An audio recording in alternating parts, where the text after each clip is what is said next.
Hello there! Welcome to Scaling Key Productions. I'm Kwame Graves of Cocon. Let's get into the video. And in today's video, we're going to be talking about the ideology of socialism as part of our political theory series. So definitely check the rest of the playlist for this. And yeah, so we're going to be looking at some of the history of it. We're going to be looking at some of the great thinkers, and we're going to be looking at some of the broader principles which underline this political ideology. So I hear you guys ask, what is socialism? What's its definition? Well, socialism is defined as the means of production, distribution, and exchange, either controlled or owned by the community. And oftentimes this is done through the state, although there's nothing implicit within socialism or within the definition of socialism that has to be done through the state, but practically speaking, and in nearly all manifestations of socialism, it is nearly always been done through the state, especially when applied at a large scale. So in order to go into the rest of this video, we're going to have to like and subscribe. So like we said in the other videos, pausing thing here, right? Gonna wait. Any day now. Nice day outside. That's some good coffee. You done it now? You sure? I can see you. Remember, I can check the stats on this, yeah. So if you're not subscribed, there's a problem, yeah. I'm not gonna say, not gonna say what's gonna happen, but just know that know where you live. So just saying, make the right choices. Right. So what I kind of just did then was, I suppose, a little bit coercive, and to some extent, one could criticize socialism as requiring a certain level of coercion in order to really work. Because what socialism tries to do, essentially, is to tackle the problems that we spoke of in previous videos regarding inequality, right? So you have some people in society who are very rich, you have some people in society who are very poor. And so we could rely to an extent on private charity. However, that can be problematic.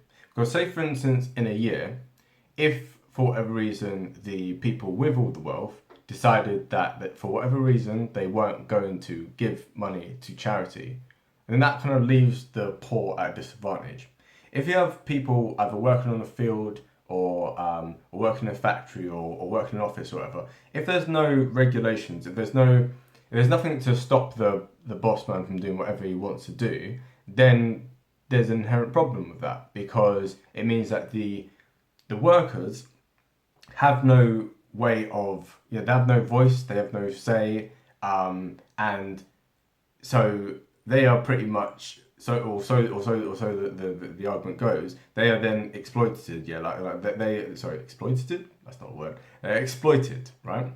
And so the argument for socialism is that actually the poorest in society, the working people in society, need to be helped through the state, because by having the state regulate and control things, it means that workers are guaranteed high wages, the poorest people in society are guaranteed the bare necessities in life, and that the inequality in society is leveled off a little bit, right? Or in a utopian sense, that there is no inequality at all, right? So we tend to think of socialism as a really modern idea, and the definition of it is quite modern. But in actual fact, we can think of societies we could class as proto-socialist have existed for like millennia, right? So in the third century BC, in the Mauryan Empire of India, right, we saw the ruling people there decide to set up a proto-socialist state whereby the state was controlled and taxed and did all those kind of things in order to help the people in the bottom of society, right?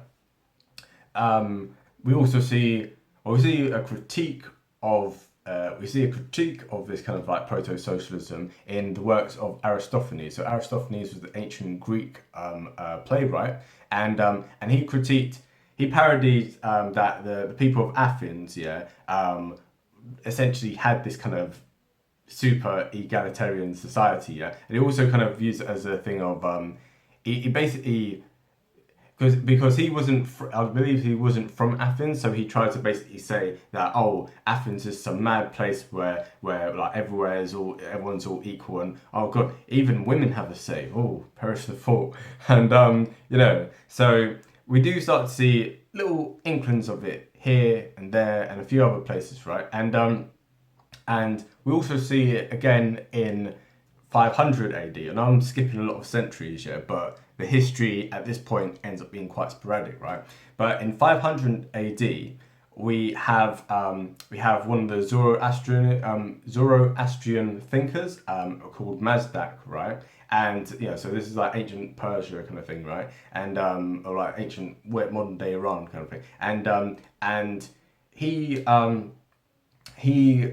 again advocated this sort of proto-socialism as we can think of it, and so throughout the long course of human history, across many different civilizations, we see little instances whereby the ruling elites in a place will enact certain policies with the expressed view of taking money from the wealthiest people in society and helping out the people at the bottom. We see this in the late Roman Empire. We see this in many different examples, right? So now we're going to get more into the modern day thinkers and the modern day history of socialism. So now it was quite difficult to have what we think of as like true kind of like socialist thinking. All that kind of stuff didn't really start to develop until the advent of the Industrial Revolution, because when people were just peasants living under the landowner and stuff, the social dynamics were not as such to kind of spur this kind of radical thinking. For complicated reasons, which it would take many like kind of essays to really like look into why this is a phenomenon.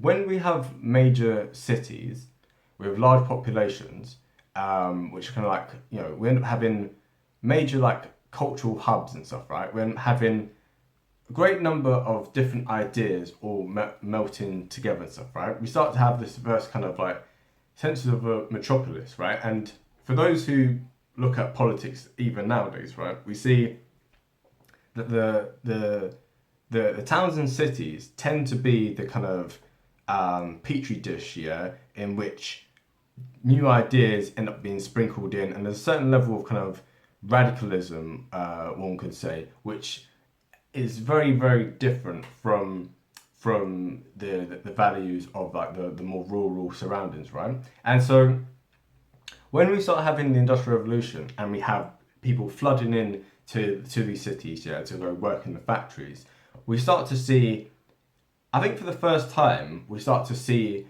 a rising of like a middle class, and also recognition of the struggles that many poor people have to see and have to go through, right? Because when we go for a countryside in a place, right, it's relatively difficult especially for a city dweller, it's quite difficult to really spot rural poverty. When we think about poverty, we tend to think of urban slums, right? Tend to think of poor working conditions in a like horrible, grimy, sweaty factory, right?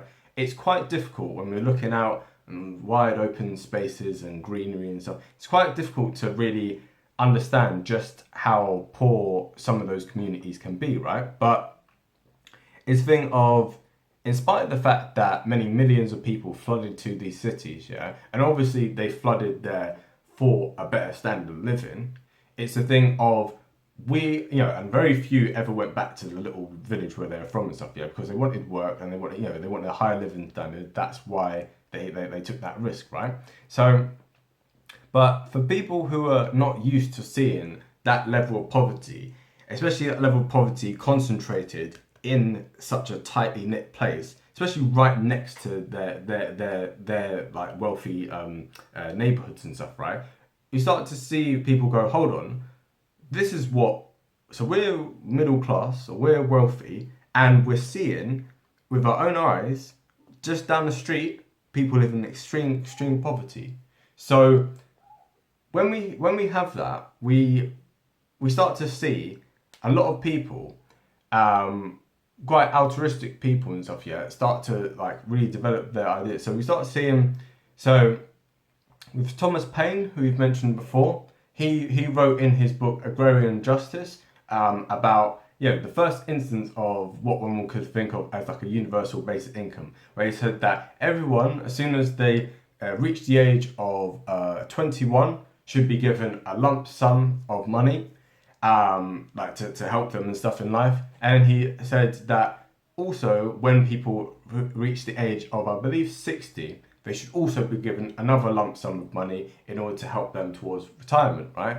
And so it's not necessarily, it's a universal basic income in the sense of everyone's getting some level of money, but it operates very differently, I suppose, than many of the other kind of proposals that have been advocated more in modern times, right?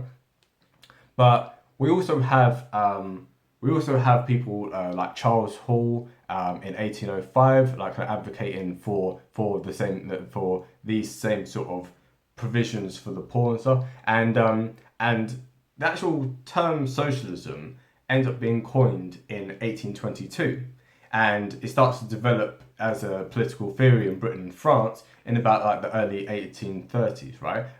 So this is the same time you have the Chartist movement, which we mentioned in a previous video, where it wasn't just about universal suffrage; it was also about actually giving working people kind of not just the right to vote, but also better standards of living and all the things that would come with that vote and that extra political and economic power.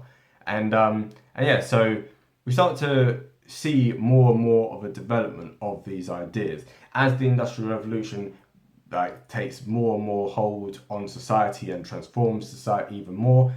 We end up having much more urban oriented societies, and therefore much of the kind of influence of that becomes of how do we deal with these issues of urban poverty and this extreme levels of inequality. And also during this time we had people like Robert Owen, who is a very famous entrepreneur who set up like the little model town, not a model town as such, but he set up a real life town which was modelled around these kind of like utopian ideals, right? So in New Lanark, because he was an industrialist, right? So he had all of his workers and their families live in very, very nice houses and stuff. Gave the children education, with like music and lots of different things. Giving people a standard of living and a kind of like level of comfortability, which these people as working people would never ever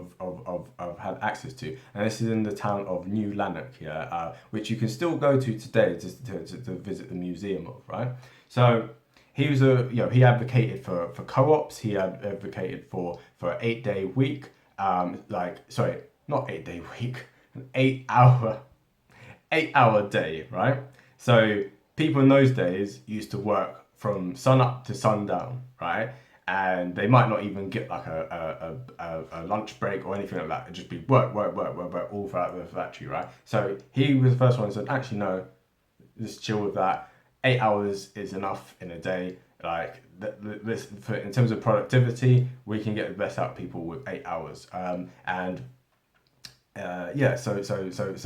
many of the kind of policies that he advocated, it was, again, this was on a voluntary level, right? So I mentioned a little bit ago about coercion, right? Now, the problem we have here is that when socialism when socialism stays as this kind of small voluntary thing, where people can like choose to join it or choose to leave it and stuff, right? Then it can quite easily, there's a strong argument kind of for it and stuff here. The problem is that if say, for instance, people do not consent to it, if a rich person does not consent to having more taxes taken from them, if they do not consent to their factory being taken over by the state, right, then they don't really have much source of redress, right? It ends up being a thing of, it then ends up having to be imposed on people, and it's a thing of the only way then to have socialism, like the only way to feed someone, if, say there's someone starving, right, and I choose to give them money, I choose to give them bread or whatever, right, then that's fine in the sense of it's not being coercive, right? However, if I say no, under socialist society, there's a metaphorical gun put to one's head that says that one must give bread or money or whatever to said person, right? So it's not literally a gun, but it is a thing of you're taking that choice away from people. So it's a thing of taken to too far of an extreme, socialism can and in history has led to very questionable regimes overextending their coercive means far beyond just like regular like taxing and spending and stuff, and into, well, we'll get into that in a little bit in terms of just how deep that hole can go to. And around the same time as you had English thinkers about this, or like British thinkers about this, you also had French thinkers about this. So Saint-Simon, I hope I pronounced that right, my French is not that great. He was the first person who advocated explicitly for state socialism and for, so the state coming in and running industries and running this and running that and controlling like kind of all things and, taxing the rich like a lot, and basically the first one to advocate for a fully socialist state. This is in stark contrast here to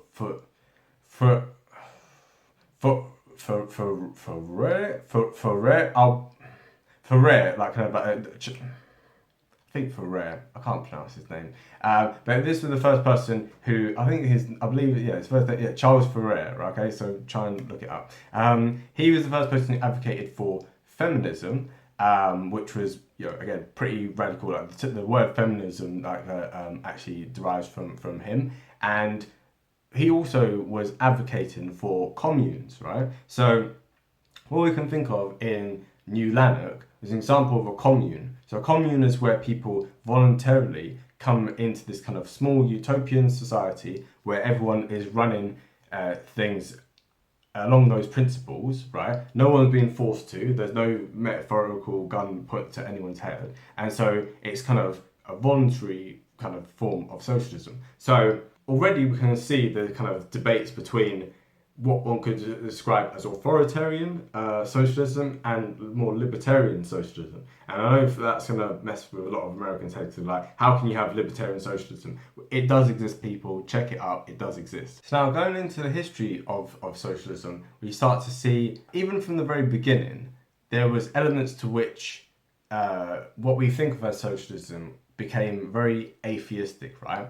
And it's going to correlated with Enlightenment questioning of organised religion, and you end up having very quickly a kind of anti-religious vibe with a lot of this stuff, right? And also we start to see a split within the socialist movement between various different factions, right? And this is a thing that's been commonly kind of said of the left, is that while the right tends to be united, the left tends to splinter into many different factions, right? So already, even in this early stages, right, we start to see social democrats who are more trying to operate within capitalism and within a democratic state. They just want like high levels of tax and spending, but they don't necessarily want to control means of production. Then we've got, actual like socialists, you've got communists, we had like anarchists as well, so a whole range of these different movements very quickly start to split, right? And in 1864 in London, we have the International Workmen's Association, right? And this is defined as the first international, right? So international, obviously French for international. So it's the idea of workers of the world unite, yeah. As Karl Marx himself like writes in the Communist Manifesto, and the idea was that everyone around the world, the workers of the world, have no nation, right? Like the idea of British, French, whatever it was, right? The idea was that there are no borders. There's no such thing as a nation. There's no such thing as anything. There's only the bourgeoisie and the proletariat, right? And the proletariat are the workers, right? And we see this with Marxist philosophy. We'll talk about this more in the next video, which is going to be looking explicitly at communism. But for now, just know that Karl Marx wrote Communist Manifesto in 1948, and this influenced a whole wide range of different thinking during this time. So again, in this first international, all these little factions, they came together. And what you'll see as we go through the list, for each international, one group ends up either excluding themselves or ends up being excluded themselves. So bit by bit, the people who actually it's not really an international movement, if certain people are kind of like personally excluded, like it's not very universal of it if it's going, oh, everyone except for this, that and that people, okay? So this ends up being part of the inherent problem with socialism, in the sense of people end up arguing a lot about relatively minor philosophical or strategic things, right? And this ends up, people get very, very heated, and the factions get things get very, very tense. Now, in the late 19th century, we end up seeing, especially in democratic societies such as Germany and Britain, we start to see the advent of socialist parties start to take root. So the Social Democratic Party of Germany, the SPD, end up arising in 1875, and by 1893 they already had about a quarter of the votes in the German Parliament, in the Reichstag, right? Meanwhile, in Britain, we end up in 1900. We end up having the advent of the Labour Party, right? Which is still one of the, and in both cases, the SPD and the Labour Party are still the either number one or number two parties, in Britain and in Germany. So it's still very influential even to this day. So when we have democratic societies where people are able to vote for these sort of like mainstream parties, right? The kind of more radical people are kind of on the other end of the spectrum. In terms of the communists, who are on like the other end of the spectrum, in the sense of on the left wing part of the spectrum, they are seen as far left.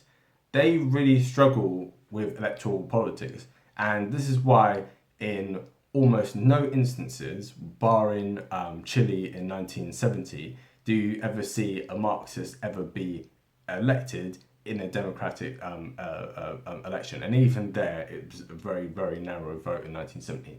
So, and the reason for this is when you allow people a choice, of, voting for different parties and stuff, and when you have like a free society, people will tend to vote for relatively more moderate forces, right?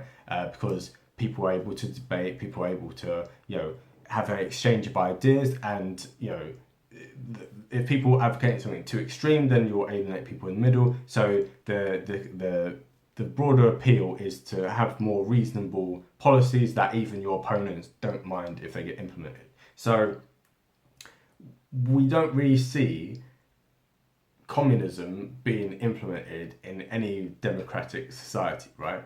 But socialism still has a very present influence on things, and even quite conservative-minded people, people like Otto von Bismarck, the Chancellor of Germany, even people like David Lloyd George and Winston Churchill, who were both liberals like at the time. Churchill obviously later becoming a conservative prime minister.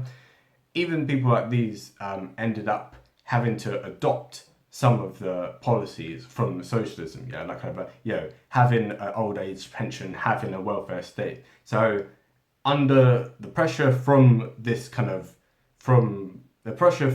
socialists, even when they weren't in government at this point, was still so immense that even the powers that be, whether they be the more conservative parties or the more liberal parties in these democratic societies, had to start adopting bits and bobs of these ideas. And we see the same thing in America during the progressive era, with people like Teddy Roosevelt busting the trusts, so like the big monopolies like Standard Oil and all these other companies, right, ended up being broken up with the Sherman antitrust laws. You end up having people like Woodrow Wilson, who's also one of the progressive presidents during this time. So the state more and more begins to intervene in order to protect workers, to put a damper on the power of business people and so the influence of the mega rich ends up being curtailed during this time.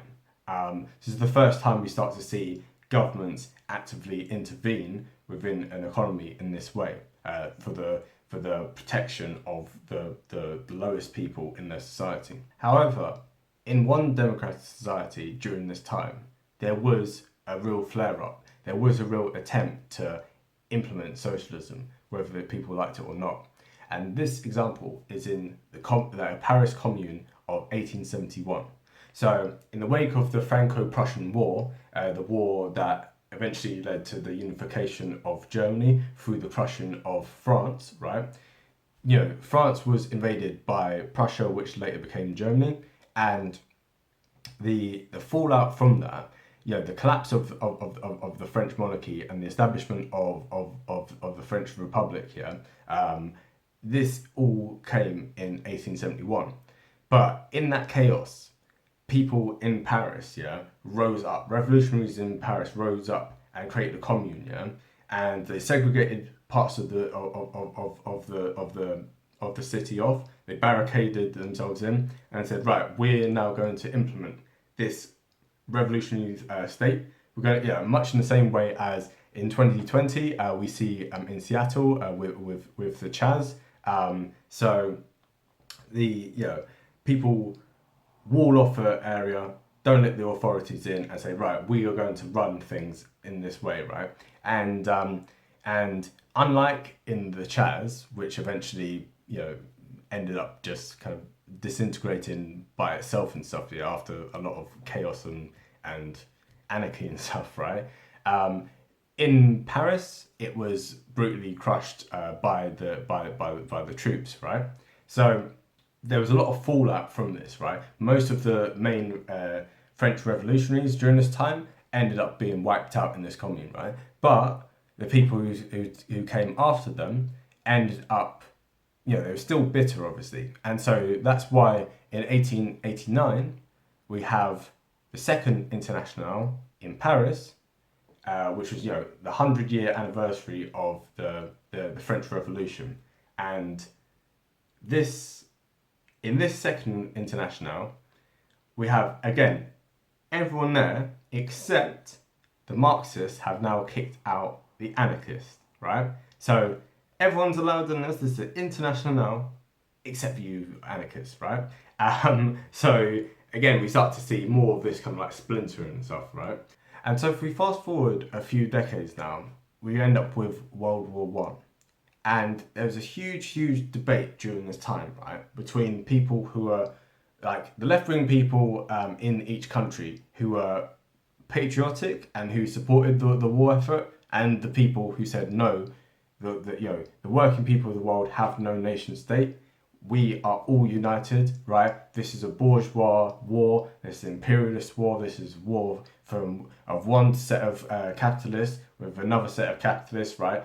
The workers should not be spilling their blood for this. They should not be fighting for this war. This is wrong, right?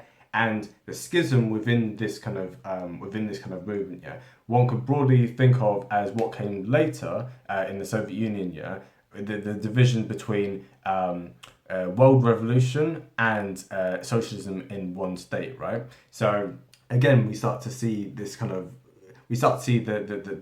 origins of this kind of mindset of, actually, is it better to try and have like a revolution all around the world and be truly internationalist, or should we just focus in on our own state and try and have socialism here? And if everyone just focuses on their own state and has socialism there, eventually we could have that. So it's so again, we start to have people disagreeing, not from a thing of different principles, but really disagreeing on how to implement those principles. So they're not really arguing about why or what, they're arguing with how. And this is where things are getting very, very heated. And again, in the fallout of World War One, we start to see the actual like full like rise of these parties and stuff. Yes, they're no longer, they're no longer like third or second rate parties, yeah, right? These are now major political parties. And in in Weimar Germany, we end up having the Social Democratic Party ended up becoming the party of government. And in 1924, in Britain, we end up having the Labour Party for the very first time being in government. And people are obviously still quite worried about this, right? Because many wealthy people, especially when these first people came in, they were like, hold on, these people are advocating all these very radical things.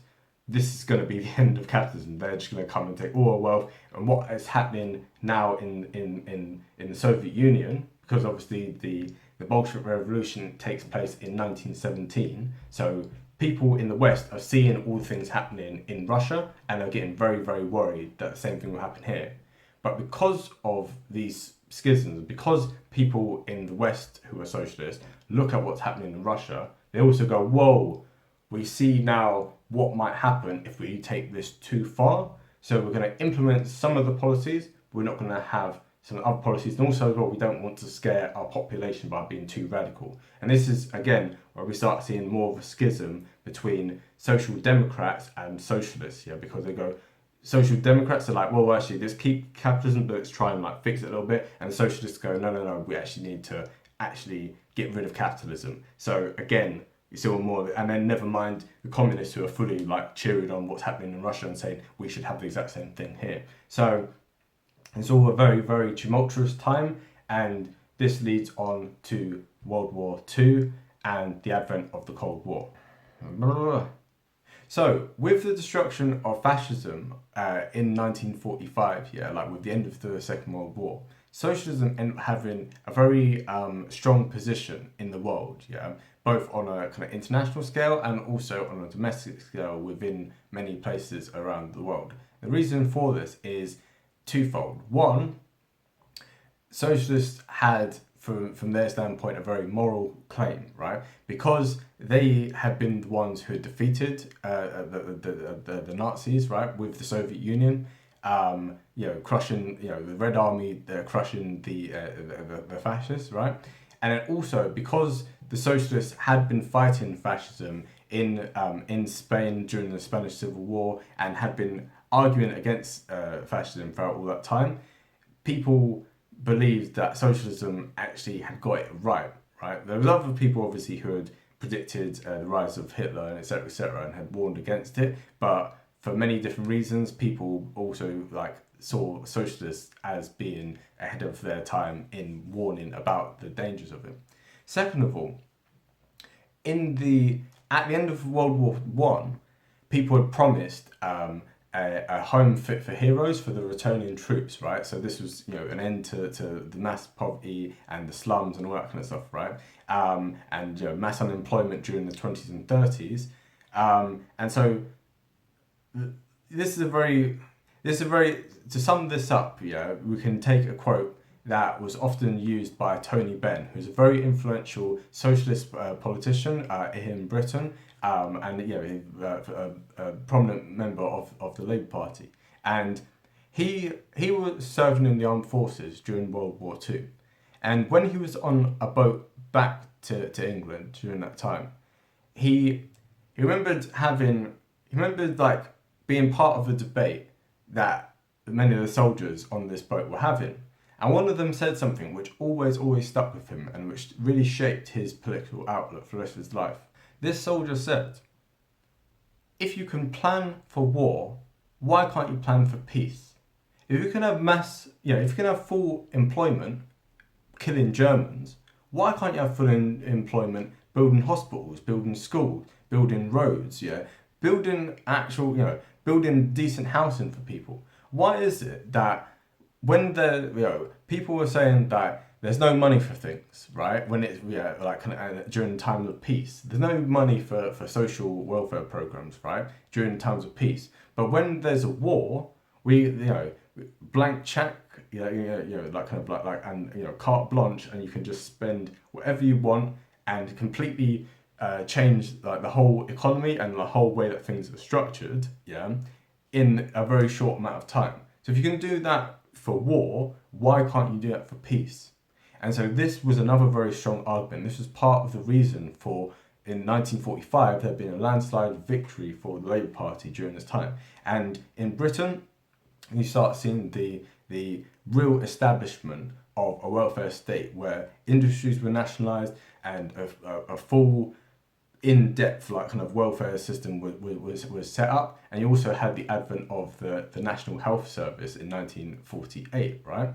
And and this is still very prominent within for people here in Britain today. And so, and this happened across the whole world and stuff, right? And the danger of this, from many people's eyes, was that socialism was seen as a kind of almost like a gateway drug to full communism. And both in the period after World War One, and especially the period after World War Two, you end up having people, especially in America, warning about communism and being very, very scared of the dangers of America and the rest of the world becoming communist, right? So 1920, you had the Red Scare, which was, kind of a real crackdown on left-wing thinkers, in America. And then after World War Two, you end up having McCarthyism, which again was another crackdown on socialist thinkers and influential people, whether it be actors or directors or whatever, right? And professors, all that stuff, right? And so this is why, even to this day in America, any talk of a nationalized healthcare system ends up being a thing of, it just gets tarred as, right, that's if we have that, then we're going to have in communism, right? So even to this day, the this kind of mentality of a Red Scare really affects US politics today. And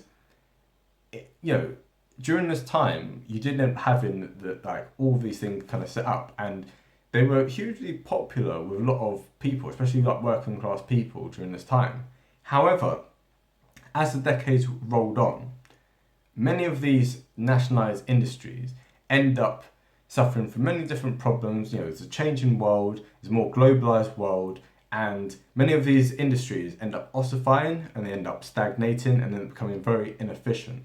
And so you started to have you started to have the breakdown of support for many of these socialist policies, right?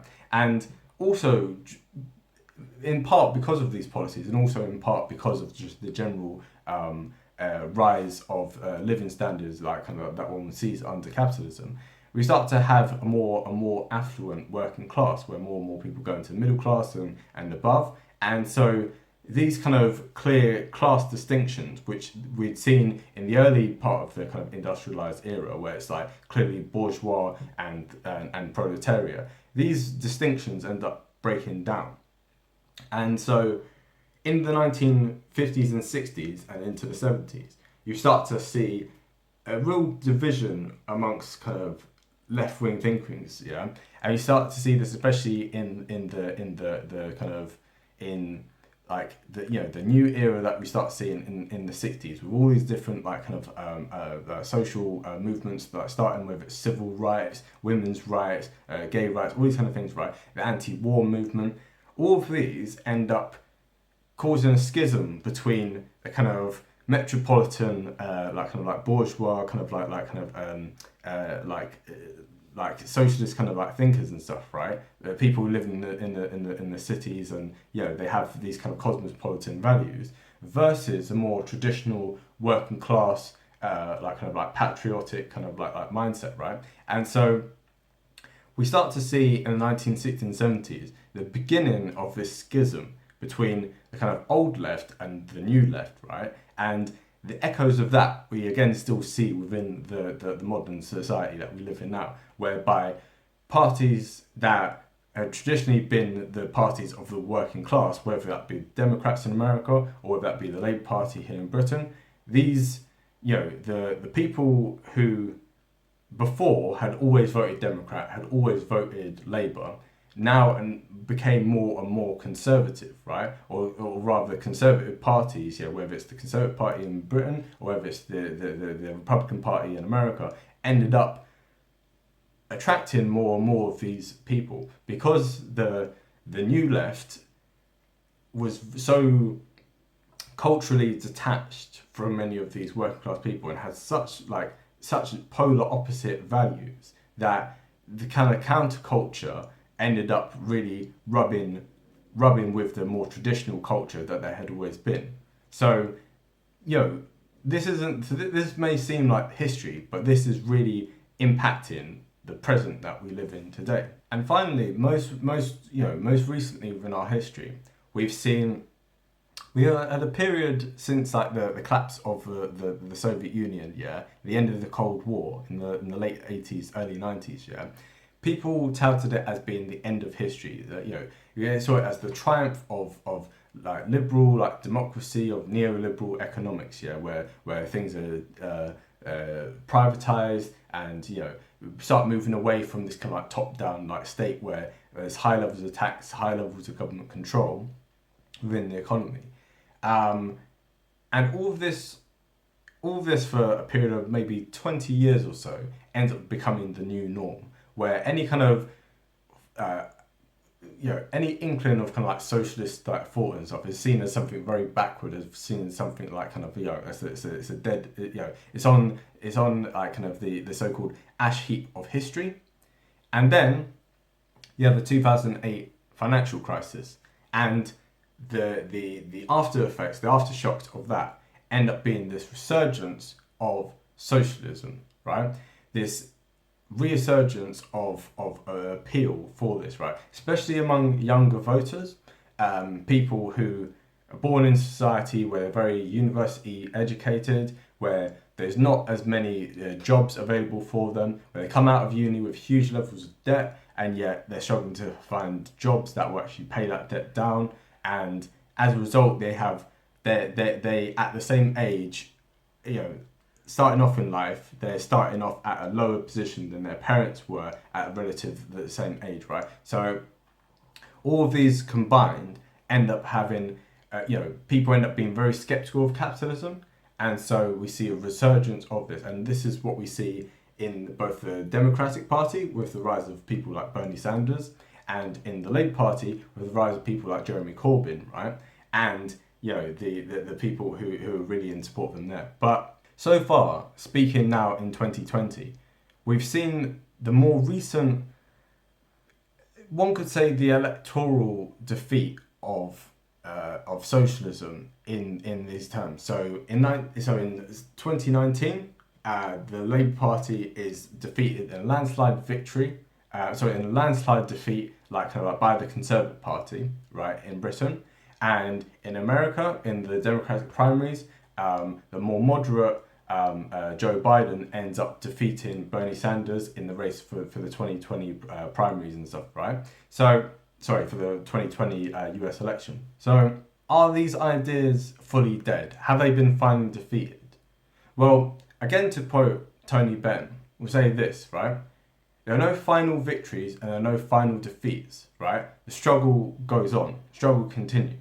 So as much as people think that old ideas might die out, what we end up seeing generation after generation is the same arguments and the same patterns and the same defeats and the same victories. And, so never think that just because something is not popular at the moment, or just because it's been defeated in a landslide like kind of election, does not mean that these ideas fully die out. They're always going to be about. As long as there's capitalism, there's always going to be socialism, because there's always going to be a critique of that economic system. Whether one agrees with it or whether one disagrees with it, it is the reality. So why is the title of this socialism, the gospel of envy? Well, it comes from a quote from Winston Churchill, who said that socialism is a philosophy of failure, the creed of ignorance, and the gospel of envy. Its inherent virtue is the equal distribution of misery to all. So, that's someone who's obviously very, very skeptical of socialism, right? But that, even people who completely disagree with socialism have to recognize that there is moral arguments for it.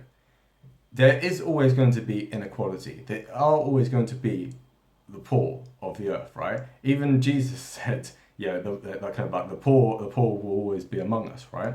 And so, in a society where people have extreme levels of wealth and there's extreme levels of poverty, there's always going to be an argument for some level of state intervention to try and redress these grievances. And if these are not dealt with by major political parties, you will end up seeing more of this resurgence. Every time there's a segment of society which has been left behind, every time that there's people who are not doing as well as other people, through no necessary fault of their own, there's always going to be this clamour for socialism. And so we cannot think that arguments will just completely go away. They're always going to be with us, and that's why we have to understand these ideologies, and that's why we're going to have to look at many other ideologies as well. So, if you like this video, it's quite a long video of course, but it did take a lot of work to go into. So if you really enjoyed what you learnt here, or even enjoyed what you saw reaffirmed of what you already learned, then please like and subscribe and write some feedback in the comments, just so I kind of get an idea of, where I might be able to improve. Is the thing too long? And don't forget also that every Tuesday, I'm also posting up shortened clips of these videos. So if you're trying to show this to someone and they go, oh my days, these videos are going for ages, they're too in-depth. Well, guess what? I've made it shorter. I've made little clips that are shorter that just get to the nitty-gritty of it. And also for people who already know about a lot of the very basic stuff, it just jumps straight into the actual meat of the argument, right? So, like, comment, subscribe, and have a good day. Bye.